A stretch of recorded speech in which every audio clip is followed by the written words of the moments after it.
The passengers in a car behind the accident acted quickly, and the first responders arriving at the location performed heroic efforts to extricate everyone they could from the flame-engulfed vehicle. Regrettably, 3 of those students passed away at the scene. They are Christian Eubanks, a freshman from Waukegan, Illinois; Jaden Musili, a sophomore from Fort Wayne, Indiana; and Caleb Van Hooser, a freshman from Liberty Township, Ohio. Jaden Musili, 19, a sophomore from Fort Wayne, was part of the Pathway to Blue program and became an ISU student this year. Christian Eubanks, 18, a freshman from Waukegan, Illinois, and Caleb Van Hooser, 19, a freshman from Liberty Township, Ohio, were football players for the Sycamores. 2 other students involved in the accident, O'Marion Dixon and John Moore, are also members of the football team. They are both out of ICU today, but remain in very serious condition. In just a moment, we'll hear from head football coach Kurt Mallory, but before, I'd like to share that our Indiana State University community is mourning the loss of life and directing our heartfelt care to the families of those recovering from this tragedy. In my phone calls with each family today, I was able to extend to them our commitment to walk beside them through these difficult days, and that is exactly what we'll do. And now to provide comment, here is head football coach Kurt Mallory.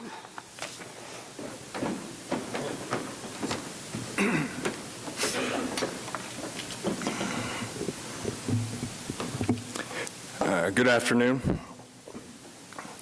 You know, one of the things you realize in times of tragedy is how much a family we have here at Indiana State. You know, you've heard me say this many, many times, it's the people that make a place. You know, my wife and I have constantly said that, and when you're going through times of tragedy, that's what Indiana State's all about. From our players, to our coaches, to our staff, to our students as a whole, you see how we've really come together as a family during this time of tragedy. I want to send our deepest thoughts, our prayers and condolences to the families that are involved. There are no words to express how this is going. It's devastating loss to the Musili family, the Eubanks family, and the Van Hooser family. Our prayers continue to go out to O'Marion and John as they recover. They'll be back, but they do have a road ahead of them. But they're at Methodist Hospital and getting stronger as we speak. Through tragedy, you find out a lot about people. As I mentioned before, it is the people, and that's what makes Indiana State so special.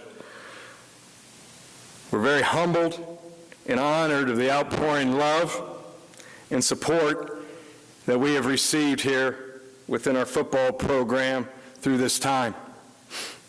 We've heard from so many people across the country, and the response has been truly overwhelming. You know, we had a gathering last night at Memorial Stadium where we saw the love within this community. From our students, our coaches, and our staff, it truly shows what a great family we have here at Indiana State. We're looking forward to having everyone come out to our first home football game on Thursday, September 1st against North Alabama. There's no question there'll be part missing, but this is a great time for us to come together as one Sycamore family. Thank you.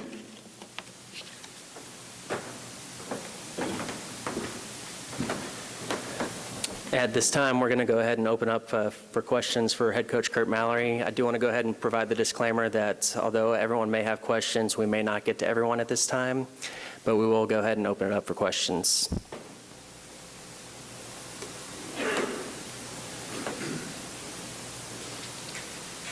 Kurt, this is an unthinkable circumstance.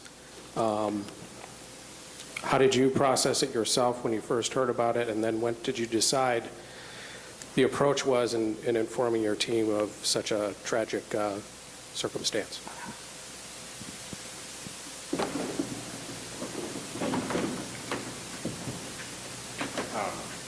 Well, I can, Todd, I can, my wife and I are parents first, and, this is not a joke in any meaning, but I would much rather see a burglar than see Sherrard Clinkscales at my doorstep at 4 a.m.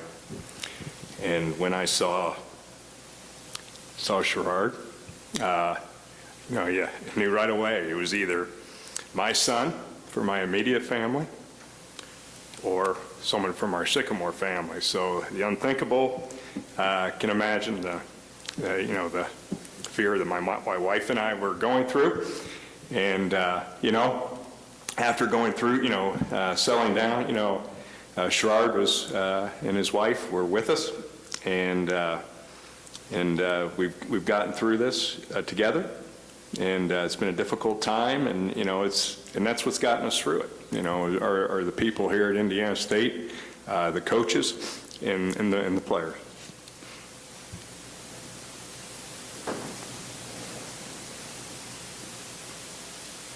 Coach, you mentioned you finding out about it. You had the difficult task of informing your team that morning when you talked to them. One, did any of them know before you talked to them? And then breaking this news to them, just how difficult was it to see their reaction, their faces, just telling your team this? Well, we immediately called a team meeting at 8 a.m. and stopped by my son's house, where he lives with 7 other members of the football team, knowing that he was close to these individuals as they were, making sure that they're up, knew that the word would travel fast, alerted the captains that there was a terrible accident, and got in front of the team.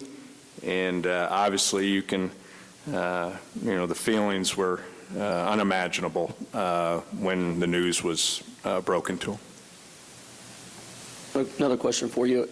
I've been able to cover a lot of Division I coaches.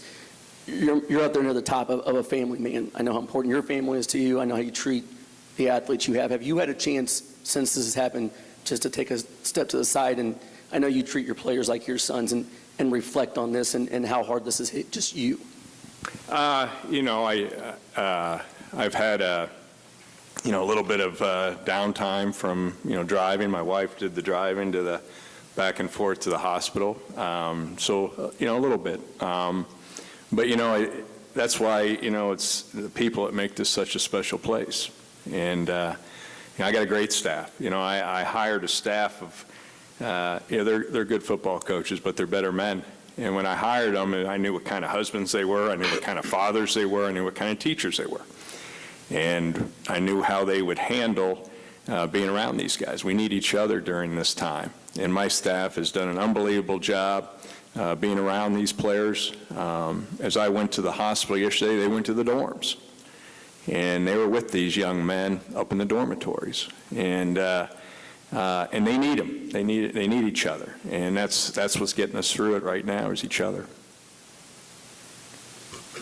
You've been around college football for a long time. There's nothing you can do to, prepare yourself for something like this, but is there any circumstance that you had in your background, or maybe even your father's background, that helped you in your approach to this, both in terms of how you processed it and how you handled it with the team? I can tell you, the people that I'm surrounded around, the gentleman to my right and President Curtis to my left, the support there. Sherrard, I can tell you, has been at my side the whole time. And, I've leaned on him through this time as I've leaned on my wife. And, but I know what kind of staff we have. I know what kind of culture that we've built here with our team. And I know we'd come together, stay together, and get through this together. And that's what it's taken. Coach, you mentioned the fact that you guys have a game on September 1st. How challenging is it to prepare for that in the midst of what's going on? And is there an element of maybe kind of looking forward to have something to take your mind off this and take the players' minds off this? Well, you know, I did lean on the players. I met with the captains yesterday. I talked amongst the staff. Obviously, we didn't do anything yesterday. Met briefly this morning with them. Then my staff got with the players, and they had the option to go lift. And had a captain's meeting at noon.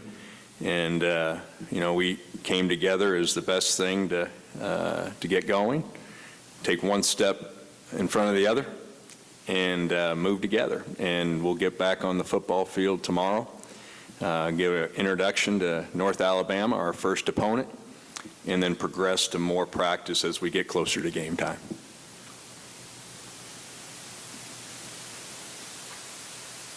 Coach, we're not overshadowing Jaden at all, but can you tell us what kind of people Caleb and Christian were, you know, outside the football field as we start to learn more about these guys?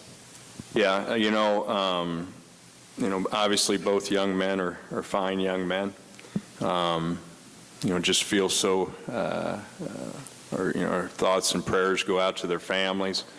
I've had conversations with their families, as our staff has, as President Curtis has, and as people at the university have. And you know, these two young men were two young men that we felt were going to came here for all the right expectations, and that they were going to represent not only their family but their family here at Indiana State in a first-class manner. That they were going to earn their degree of a three-point or higher, and they were going to help us win the first ever Missouri Valley Championship. And those are the expectations that we have with every young man that comes to Indiana State. Well, that's it for questions for head coach Kurt Mallory. He will be available later on this week as we continue through our practice segment. But right now, I'll go ahead and turn it over to our Director of Athletics, Sherrod Clinkscales. Kurt alluded to family. That morning after I met with Coach, we had a women's soccer game that was supposed to be at 1 o'clock, and I went and spoke to the ladies and asked them, you know, what they wanted to do. Do they want to play, or do they want to, you know, not play? Either way, I'd support them. At first, they said they wanted to play, and I got in my car and headed back, and about 10 minutes later, I hear from Coach Hanley, he said, "Sherrod, we're not going to play." Those young ladies knew that they had lost a part of their family, and that transcended any kind of game. And it says a lot about our university. Every single one of our student athletes, coaches were out there praying, crying together yesterday. And to be a part of that is something special. This community, this Vigo County community, this university has been unbelievable in wrapping their arms around us. I was at Meyer, and a man asked me if he could just pray with me. And I said, yes, I would. And I was so touched. And that has been emblematic of the people here in this community, and I'm just so grateful for that. I know coaches and all of our student athletes. And, you know, we're going to become stronger from this. Those 5 young souls, we're always going to be thinking about them, and we'll always love them. They'll always be sycamores. But I thank everybody that's been a part of our program and supporting us and praying for us. Thank you all for being here.